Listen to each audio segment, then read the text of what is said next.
নমস্কাৰ, মই আজি প্ৰণতি শইকীয়াই আপোনালোকৰ আগলৈ লৈ আহিছোঁ এটা সম্পূৰ্ণ নতুন ৰেচিপি কাজু পনীৰ।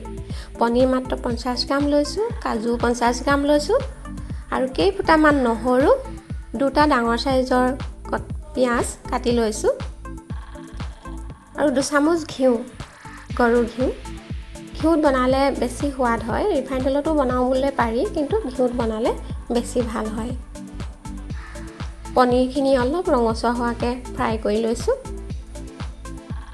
কটা পিঁয়াজখিনি দি দিছোঁ, তাতে নহৰু কেইফুটাও দি দিম, কাজুখিনিও দি দিম আৰু কেইটামান জিৰা দিম। একদম মছলাবিহীন তৰকাৰী হয়, খাবলৈ বহুত সোৱাদ হয়। কেইটামান জিৰা দি দিছোঁ, হালধি দিছোঁ।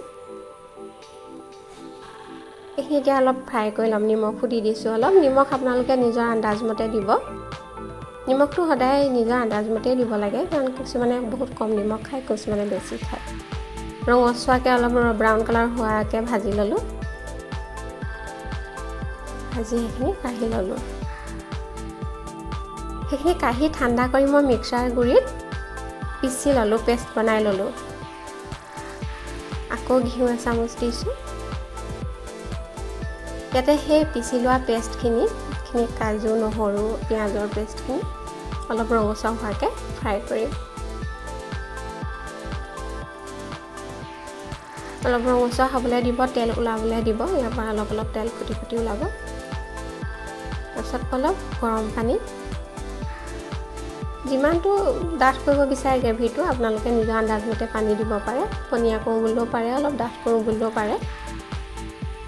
অকণমান উতল এটা আহিবলৈ দিছোঁ। উতলটো অহাৰ পিছত ইয়াত ভাজি থোৱা পনীৰখিনি দি দিছোঁ। অলপমান এতিয়া ইয়াত চেনি দি দিম মই। অলপমান দিলেই হ'ব, আধা চামুচমান চেনি দি দিছোঁ।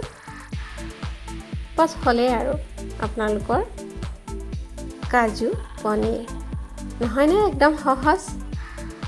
এতিয়া কাজু পনীৰ গৰম গৰম ঘিউ ৰুটিৰ লগত পৰিৱেশন কৰিব পাৰিম।